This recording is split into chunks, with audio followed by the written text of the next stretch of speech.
Now, regarding the ongoing situation in Iran, I know there has been a lot of speculation amongst all of you in the media regarding the president's decision-making and whether or not the United States will be directly involved. In light of that news, I have a message directly from the president, and I quote, "Based on the fact that there's a substantial chance of negotiations that may or may not take place with Iran in the near future, I will make my decision whether or not to go within the next 2 weeks."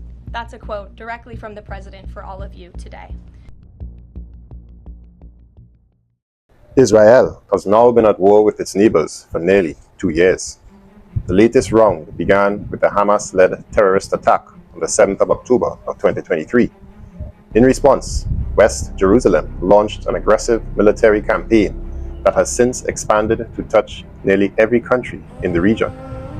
The escalation has placed the Jewish state at the center of Middle Eastern geopolitics once again, this time dragging in Iran, a state that had long avoided direct confrontation through strategic caution. Now, even Tehran finds itself under fire, with US backing making the stakes far higher. Iran is left facing a grim choice between the bad and the very bad. But this isn't about Iran, it's about Israel, a country that has for decades functioned as the West's forward operating base in the Middle East. Since the mid-20th century, Israel has enjoyed a privileged position, a bridgehead of Western power in a volatile region, while also deeply enmeshed in its politics and rivalries. Its success has rested on two pillars: the unshakable support of the United States and its own internal capacity for innovation, military strength, and a unique social model. Now, that second pillar, however, has weakened. The clearest sign is in demographics. Israel is facing rising negative migration.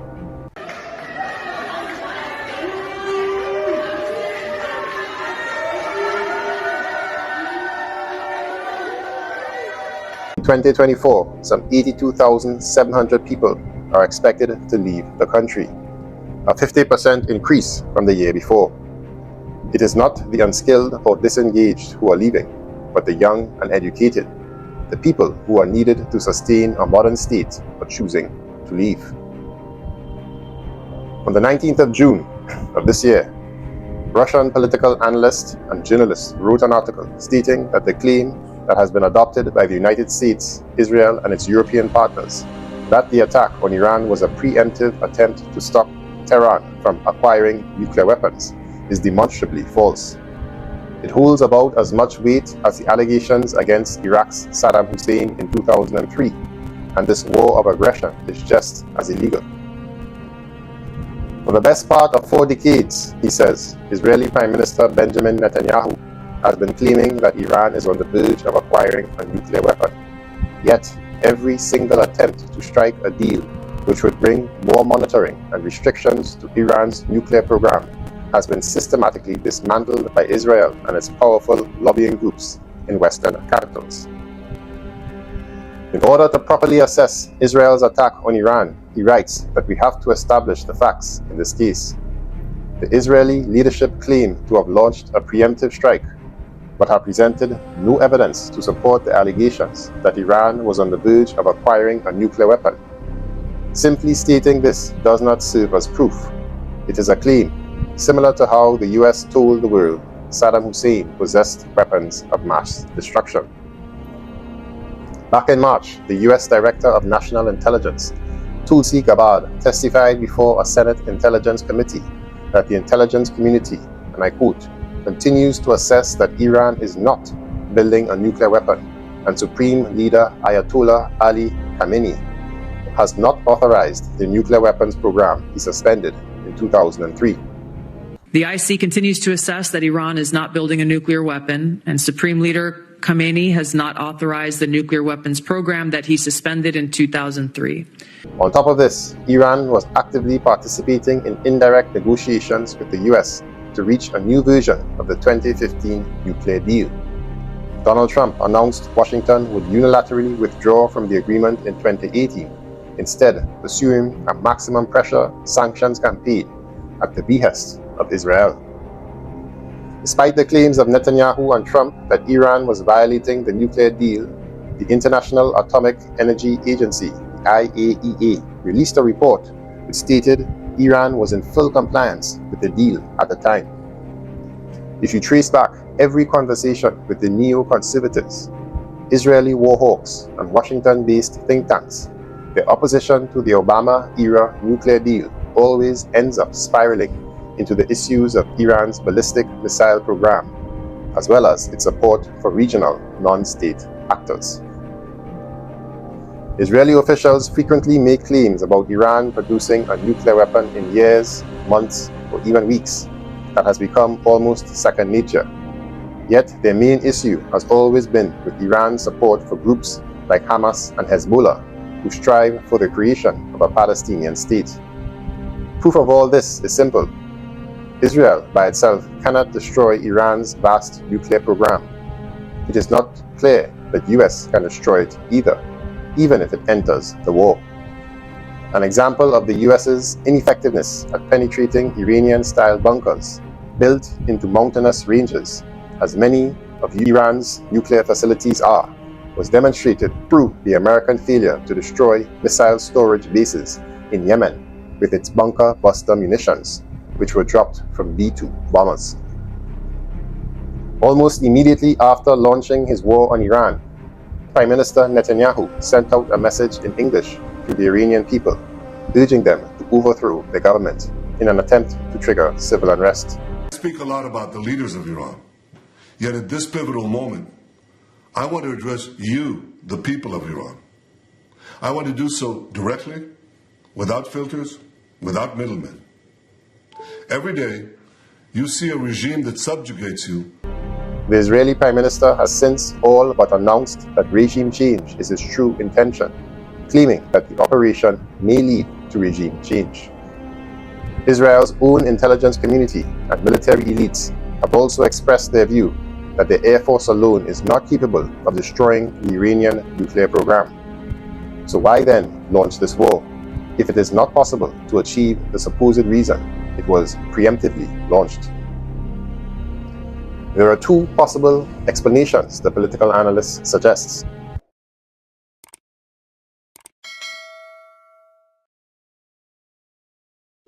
The first is that the Israeli Prime Minister has launched this assault on Iran as a final showdown in his seven-front war, which he hopes to conclude the regional conflict through a deadly exchange that will ultimately inflict damage on both sides. In this scenario, the desired outcome would be to conclude the war with the claim that Netanyahu has succeeded at destroying or has significantly degraded Iran's nuclear program. He would also throw in claims, like we already see him making, that huge amounts of Iranian missiles and drones were eliminated. This would also make the opening Israeli strike, which killed senior Islamic Revolutionary Guard Corps, the IRGC commanders and nuclear scientists, make sense. It would all be the perfect blend of propaganda to sell a victory narrative. Everything will be different. Our two ancient peoples, the Jewish people and the Persian people, will finally be at peace. On the other hand, the assumption would be that Tehran would also claim victory. And then both sides are able to show the results to their people and tensions cool down for a while. If you are to read the Washington-based think tanks are saying about this, most notably the Heritage Foundation, they speak about the ability to contain the war. The second explanation, which could be an added bonus that the Israelis and US are hoping could come as a result of their efforts, is that this is a full-scale regime change war that is designed to rope in the United States. And in this regard, recent reports from Russian sources assume the worst is about to happen. Russian media South Front Press writes that the United States is making final preparations to join the ongoing Israeli attack on Iran, on a scale suggesting that regime change is the main goal. The Israeli attack, which began on June 13, dealt a blow to Iran, but not enough to cripple the Islamic Republic's nuclear program or their offensive capabilities. The first signs of US preparations to join the attack on Iran were detected via aerial tracking sites on June 16th, when some 30 KC-135R Stratotankers and KC-46A Pegasus tankers were deployed to Europe under the pretext of participating in a NATO exercise. On June 17th, President Donald Trump hardened his stance in Iran, stating that the US knows where Iranian Supreme Leader Ayatollah Ali Khamenei is hiding and demanding unconditional surrender from Tehran. On the same day, Al Jazeera reported that B-52 strategic bombers were deployed to the American-British Diego Garcia Air Base in the Indian Ocean, within striking range from the Islamic Republic. Later, the US Air Force Doomsday plane, a wartime command and control aircraft for the president, flew over the US on an unusual mission. The very next day, on June 18th, Reuters reported that the US had deployed additional F-16s, F-22s, and F-35 fighter jets to the Middle East and extended current warplane missions. Satellite images that surfaced online on the same day revealed that all US Navy vessels had departed the key Manama port in Bahrain, and that the US Air Force Al Udeid Air Base near Doha in Qatar was also empty. Amid these preparations, Trump said on June 18th that Iran had suggested sending officials to the White House for talks, but added that it was very late. He also retained his demand of unconditional surrender and stated that the United States was now looking for total victory. Two very simple words, very simple, unconditional surrender. That means I've had it. The Associated Press confirmed the mass deployment of US naval assets close to Iran on the same day. The USS Thomas Hudner destroyer joined the USS Sullivan's destroyer in the eastern Mediterranean. Meanwhile, the USS Carl Vinson aircraft carrier was in the Arabian Sea. In addition, the USS Nimitz aircraft carrier is scheduled to take over for the Carl Vinson in the Middle East. It is set to arrive by the end of the month, and the two carriers could stay together in the region for a while.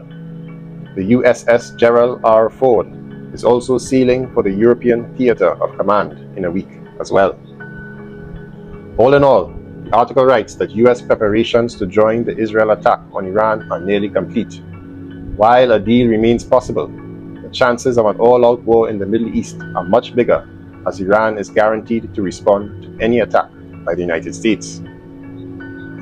Even the Asia Times reported on June 19th that two US aircraft carriers, that is the USS Gerald R. Ford and USS Theodore Roosevelt, now patrol the Arabian Gulf, not simply to deter Iranian retaliation, but to demonstrate the American imprimatur on Israel's escalation.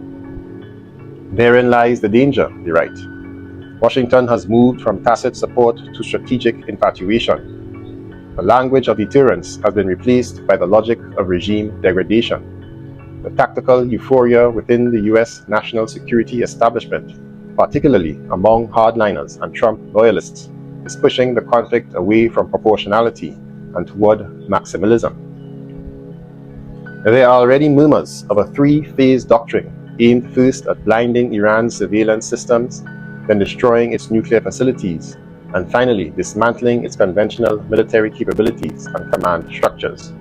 But much like my assessment in my last video, Asia Times also believes that the West grossly underestimates Iran's resilience and capabilities.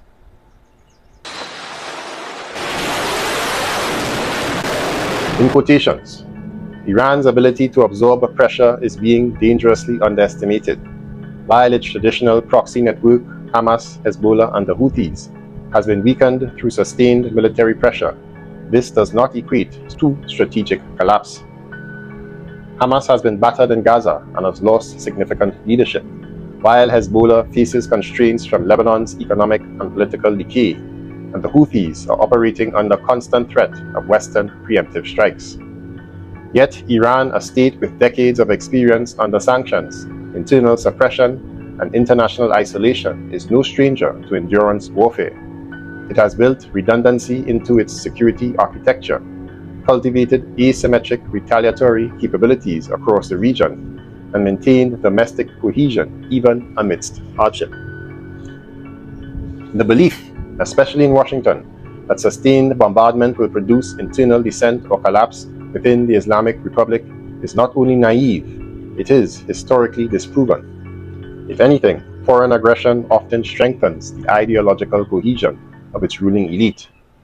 Moreover, should Iran fall into greater chaos, the likely outcome will not be regime change with Western-friendly overtones, but fragmentation, insurgency, and the emergence of more radical, uncontrollable actors, much like post-invasion Iraq or Libya.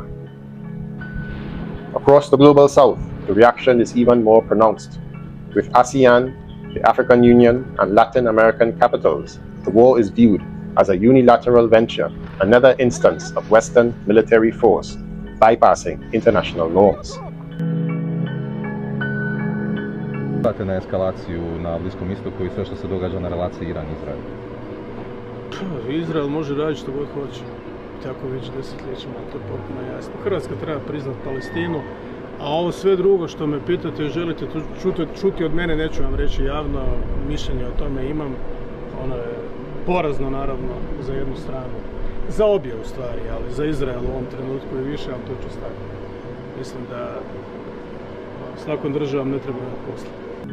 The absence of a United Nations mandate, or even an attempt at multilateral conflict resolution, reinforces the perception that global security is increasingly shaped by power, not principle. The rhetoric of democracy and international law rings hollow when overwhelming force is deployed without broad-based legitimacy. This movement reflects a wider crisis in global governance, with the United Nations sidelined and the G7 increasingly aligned with Israeli and American imperatives. Institutions designed to prevent exactly this kind of escalation are proving impotent. Lastly, Israel's military prestige was greatly damaged in the Hamas-led attack on October 7, 2023, and since that time, there has been no victory achieved over any enemy. Hamas is still operating in Gaza and is said to have just as many fighters as when the war began. Hezbollah was dealt significant blows, but it is still very much alive, while Yemen's Ansarallah has only increased in strength. This is an all-round stunning defeat for the Israeli military and an embarrassment to the US. As is well known, Iran is the regional power that backs all of what is called the axis of resistance. Without it, groups like Hezbollah and Hamas would be significantly degraded. Evidently, armed resistance to Israeli occupation will never end as long as occupied people exist and live under oppressive rule. But destroying Iran would be devastating for the regional alliance against Israel. The big question, however, is whether regime change is even possible. There is a serious question mark here, and it seems much more likely that this will end up on a slippery slope to nuclear war instead.